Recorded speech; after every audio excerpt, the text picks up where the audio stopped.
Hello students, अस्सलाम वालेकुम, welcome back to my channel. मैं हूं इंजीनियर उस्मान खान और आज हमारा टॉपिक है tools and techniques to manage accuracy and precision. ये चैप्टर जब मैं पढ़ा रहा हूँ, पिछले हम दो लेक्चर्स पढ़ के आ चुके हैं, तो उसमें मैंने आपको बार बार यही बात रिपीट की थी कि हमारे पास जो क्लास 9 फिजिक्स न्यू बुक का चैप्टर नंबर 1 है, उसके अंदर जो कुछ आपने पढ़ा है ना, तकरीबन वही चीजें यहाँ पर भी हैं। तो अब हम केमिस्ट्री में जो कुछ लिखा हुआ है उसके बारे में तो वही यहाँ पर हम डिस्कस कर रहे हैं। अब आज का जो टॉपिक है उसमें स्पेशली हम डिस्कस करेंगे एरर्स के बारे में, अनसर्टेनिटी के बारे में, और जो एरर्स हमने पढ़े थे उसकी टाइप्स भी पढ़ी थी वहां पर, तो यहाँ पर भी कुछ टाइप्स लिखी हुई है तो उनको भी डिस्कस कर लेंगे। तो बस वही बातें हैं पुरानी, ठीक है। बस हमने थोड़ा सा ना इसको जो बुक ने लिखा हुआ है उन बातों को समझ लेते हैं, फिर एंड में ये भी डिस्कस कर लेंगे कि यहाँ से क्वेश्चन अगर हमें आएगा तो किस तरह आएगा। कॉन्सेप्ट आपको सारे पुराने हैं, मजीद कोई नई बात यहाँ पर आएगी तो मैं आप लोगों को एक्सप्लेन कर दूंगा। अब हम स्टार्ट करते हैं, छोटा सा हमारा लेक्चर होगा 8 से 10 मिनट का, तो सारा कुछ हम डिस्कस कर लेंगे इस टॉपिक के अंदर, और टॉपिक भी हमारा छोटा सा ही है। अब हम स्टार्ट करते हैं इसको। पहली लाइन हमसे ये कहते हैं, measurement is the foundation of all experiments in science. Science के अंदर ना मेजरमेंट्स जो है ना वो बुनियादी चीज है किसी भी एक्सपेरिमेंट्स की। अगर आप एक्सपेरिमेंट कर रहे हैं, आपने कोई चीज अखज करनी है, कोई चीज आपने प्रूफ करनी है, जिसके लिए आप एक्सपेरिमेंट्स कर रहे हैं, तो वो जो आपको उसके लिए मेजरमेंट भी करनी पड़ेगी। जब तक मेजरमेंट नहीं करेंगे तो फिर एक्सपेरिमेंट्स जो है ना आपके वैलिड नहीं कहलाएंगे। Every measurement carries a level of uncertainty which is known as error. अब हर तरह की मेजरमेंट होती है ना, उसके अंदर किसी ना किसी तरह की अनसर्टेनिटी आ जाती है। अब ये अनसर्टेनिटी भी मैं पढ़ा के आ चुका हूँ फिजिक्स चैप्टर नंबर 1 के अंदर, which is known as error, जिसको कहता है एरर। अनसर्टेनिटी का जो मैंने लफ्जी मतलब समझाया था वहां पर, उसका मतलब होता है कि गैर यकीनी, यानी कि आप 100% श्योरिटी से यह बात नहीं कह सकते कि आपका जो आंसर है वो ठीक आया है क्या नहीं आया। तो कहता है इसी को हम कहते हैं error. An error may be defined as the difference, अब प्रॉपर डेफिनेशन करने लगा एरर की। An error may be defined as the difference between measured value and actual value. दो तरह की हमारे पास वैल्यूज होती हैं, एक एक्चुअल वैल्यू वैल्यू होती है और एक मेजर्ड वैल्यू होती है। अब एक्चुअल वैल्यू मतलब हमारे पास हकीकी जो आंसर होना चाहिए, और मेजर्ड वैल्यू वो जब आपने एक्सपेरिमेंट्स किए और जो आपके पास आंसर आया ना वो मेजर्ड वैल्यू होगी। अगर आपकी एक्चुअल वैल्यू और मेजर्ड वैल्यू के दरमियान कोई फर्क आ गया तो हम कह देंगे ये हमारे पास एरर है। तो बस यही आसान सी डेफिनेशन आपने याद कर लेनी है। अब वो एग्जांपल से भी समझाने की कोशिश कर रहा है। For example, if two students, अगर दो बच्चे हैं, यूज द सेम टूल, एक ही तरह का वो अपरेटस को इस्तेमाल करें मेजरमेंट करने के लिए, it is not necessary that both of them get similar result. कहता है ये जरूरी नहीं है कि दोनों का आंसर एक जैसा आए। The difference between the measurement is called an error. अब फिर से वो बात इसने यहाँ पर कर दी। कहता है अगर हमारे पास आंसर मुख्तलिफ आ रहे हैं, इस बात का मतलब ये है कि किसी एक का आंसर तो गलत है ना, तो दोनों के आंसर्स अगर मुख्तलिफ आ रहे हैं तो एक्चुअल वैल्यू और मेजर्ड वैल्यू में अब फर्क आ जाएगा। तो हम कह सकते हैं कि ये हमारे पास एरर इस तरह आ जाता है। An error may occur due to two factors. अब वो बता रहे हैं कंडीशंस के एरर आते क्यों हैं। फिजिक्स में भी आपने पढ़े थे, यहाँ पर हम फिर पढ़ लेते हैं एरर क्यों आते हैं। The limitation of the measuring instrument, measuring instrument की लिमिटेशन, ये मैं समझाता हूँ अभी। And the skill of the student making the measurement, और जो स्टूडेंट मेजरमेंट कर रहा है उसकी स्किल यानी कि उसकी महारत। ये तो आपको समझ आ गया।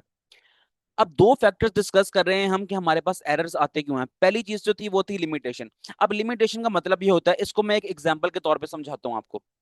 आप कहेंगे कि देखें, हमारे पास जो है ना दो तरह के, हमारे पास वेट, आपने अगर अपना वेट मेजर करना है, ठीक है, मैस मेजर करना है, अगर मैं इस तरह कहूं तो आप किसी मशीन के ऊपर खड़े होंगे, किसी स्केल के ऊपर खड़े होंगे, ठीक है। तो वहां पर एक मशीन आपका वेट देती है 60.1 किलोग्राम, ठीक है। लेकिन आपने जब दूसरी मशीन पे वेट अपना मेजर किया तो आपका वहां पर आंसर आ रहा है 60.122 ग्राम, ठीक है, किलोग्राम।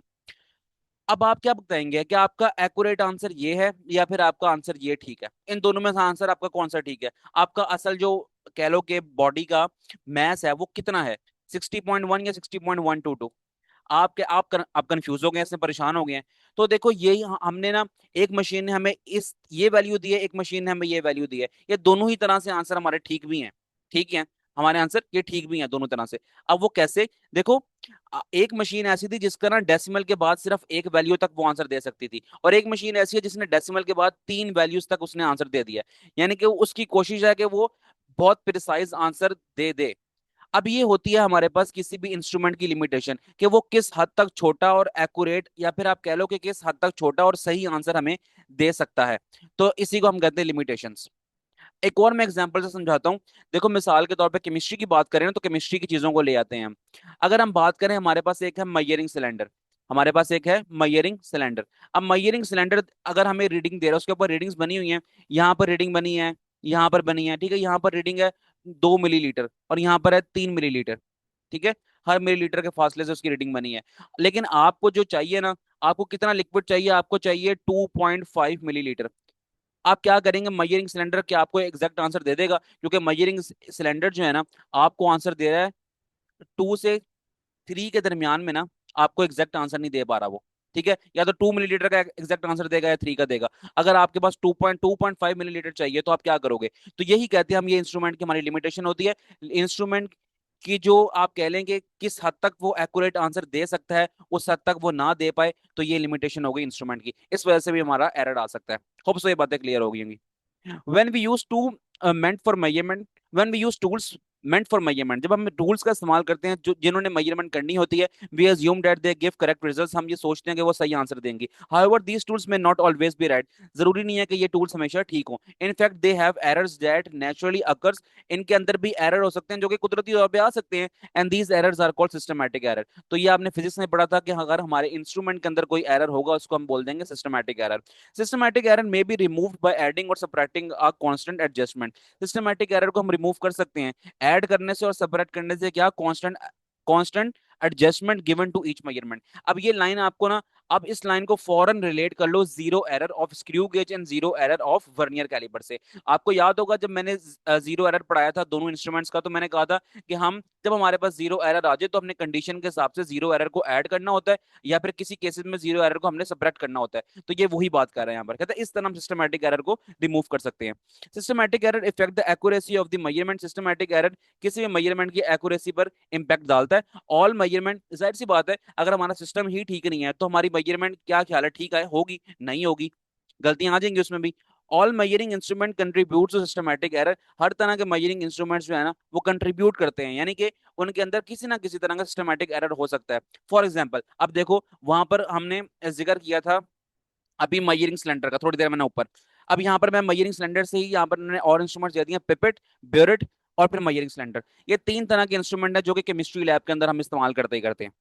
अब यहाँ पर कहते हैं कि हमारे पास इस तरह के जो इंस्ट्रूमेंट है ना, may deliver the volume slightly difference. तो ये वॉल्यूम मेजर करने के लिए तीनों इंस्ट्रूमेंट इस्तेमाल होते हैं। मैं आपको इनकी शक्लें भी दिखा देता हूँ। मयरिंग सिलेंडर की आपने शक्ल देख ली थी फिजिक्स के अंदर, अब पिपेट और ब्योरेट देख लो।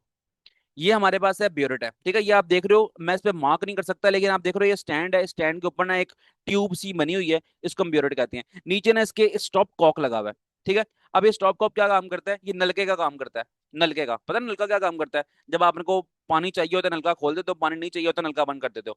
तो ये ना ब्योरेट का सेटअप इस तरह का होता है। अब अगर हमने किसी और चीज में, जिस तरह का हमने एक फ्लास्क ली हुई है, फ्लास्क के अंदर हम लिक्विड ट्रांसफर कर रहे हैं, तो हम ब्योरेट की हेल्प से ट्रांसफर कर लेते हैं जितना वॉल्यूम एक्यूरेट वॉल्यूम के साथ। अब ब्योरेट के ऊपर ना रीडिंग बनी होती है, जिस तरह रीडिंग्स मयिंग सेंटर में बनी थी। अच्छा, ब्योरेट का काम देख लिया अब आपने। इसी तरह का एक और पिपेट हमारे पास इंस्ट्रूमेंट है, वो भी एक गिलास की ट्यूब है, उसके ऊपर भी रीडिंग्स बनी हुई हैं। तो ये सारे काम जो है ना, ये वॉल्यूम मेजरिंग इंस्ट्रूमेंट्स की कैटेगरी में आते हैं। तो हम केमिस्ट्री लैब के अंदर ना ये जो इस्तेमाल करते हैं, आप कह लेंगे ये तीनों की तरह के इंस्ट्रूमेंट्स हम इस्तेमाल करते हैं।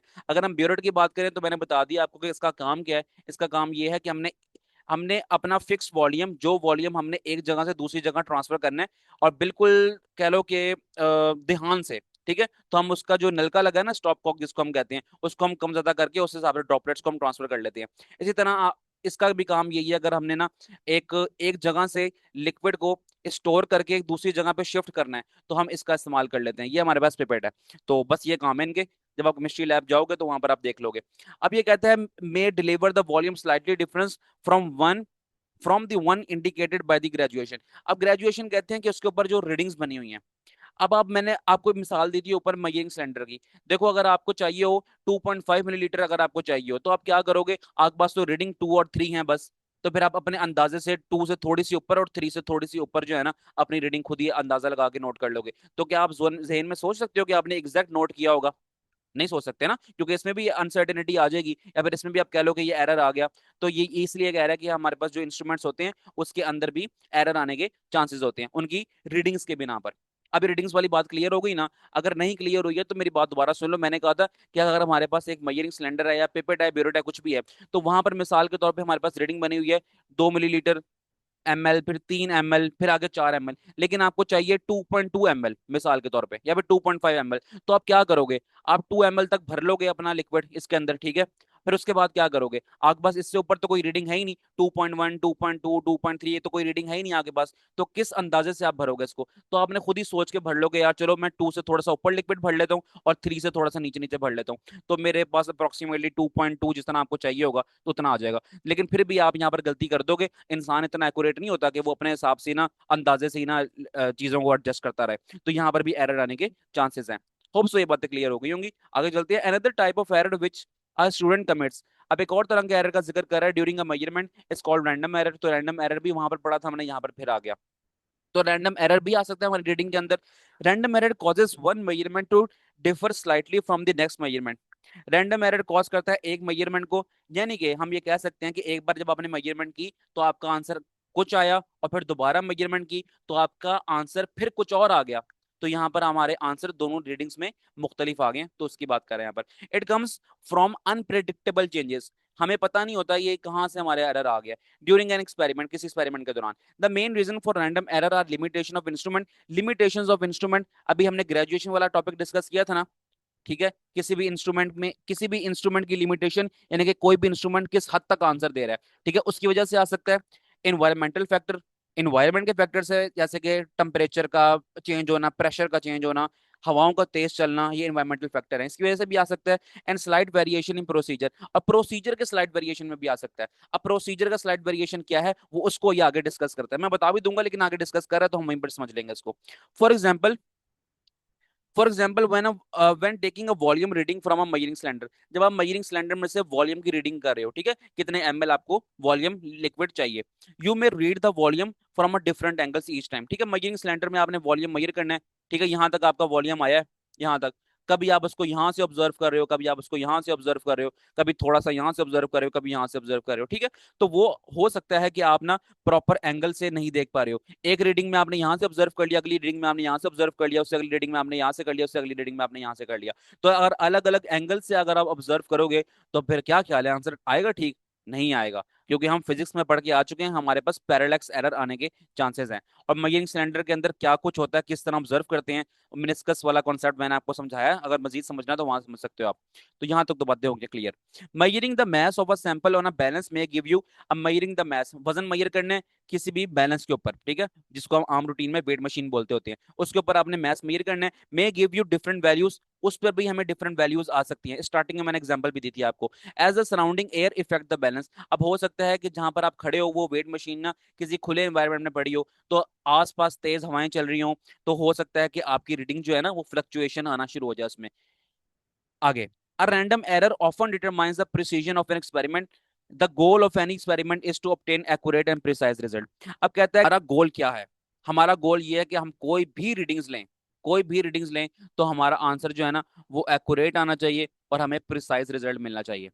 अब यहाँ पर प्रिसाइज और एक्यूरेट का लफ्ज आ गया, तो वो फिजिक्स में मैंने समझाया था डिटेल से, वहां पर भी समझ सकते हो। और इससे अगला लेक्चर बिल्कुल ना, आने वाला लेक्चर आपका प्रिसीजन और एक्यूरेसी पर ही होगा, तो यहाँ पर भी मैं क्लियर कर दूंगा बातों को।